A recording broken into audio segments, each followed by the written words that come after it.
Nagarahole safari ಹೋಗೋ plan ಮಾಡ್ತಿದ್ದೀರಾ? ಹಾಗಾದ್ರೆ ಮಿಸ್ ಮಾಡದೆ ಈ ಸುದ್ದಿ ನೋಡಿ.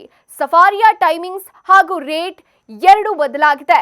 ಇತ್ತೀಚೆಗೆ ಹೆಚ್ಚು ಜನ ಸಫಾರಿ ಹೋಗ್ತಿರೋದ್ರಿಂದ ಸಫಾರಿ ಸಮಯವನ್ನ 3 ಗಂಟೆಯಿಂದ 2 ಗಂಟೆಗೆ ಇಳಿಸಲಾಗಿದೆ.